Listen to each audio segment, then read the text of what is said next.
প্রথম গত 1-2-2021 ইংরেজি রোজ সোমবার কাতার ভিত্তিক সংবাদ মাধ্যম আল জাজিরায় প্রকাশিত হয় all the prime ministers main নামক একটি প্রতিবেদন। উক্ত প্রতিবেদনটি দীর্ঘ 1 ঘন্টা ছিল এবং উক্ত প্রতিবেদনটি ইংরেজিতে প্রকাশিত হয়।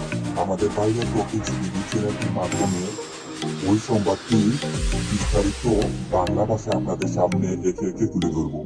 তো ভিডিওটি না টেনে প্রথম থেকে শেষ পর্যন্ত আপনারা দেখতে থাকুন।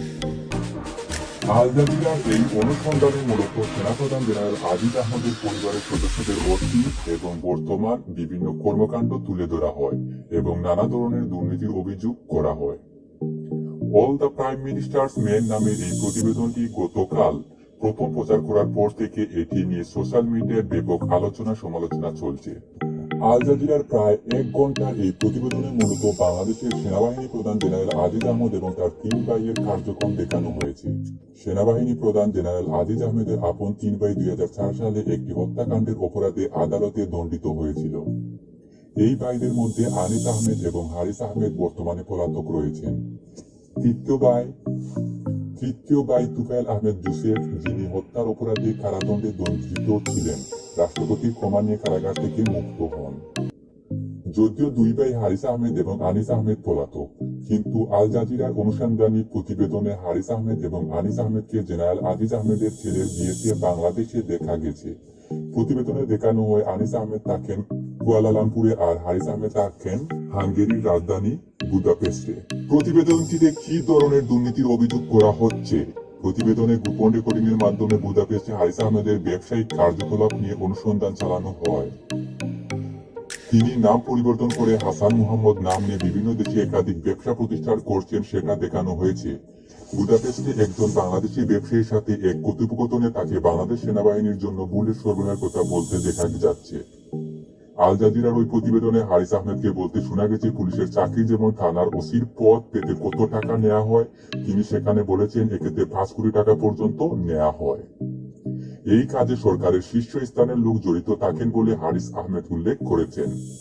এছাড়া নিরাপত্তা বাহিনী ইন্টারনেট এবং মোবাইল ফোন নজরদারি করার প্রযুক্তি ইসরায়েল থেকে আমদানি করেছে এমন কিছু নথিপত্র দেখানো হয়েছে প্রতিবেদনটিতে। তবে এই ক্রয়ের সাথে হারিস আহমেদের কোনো যোগাযোগের কথা এই প্রতিবেদনে বলা হয়নি।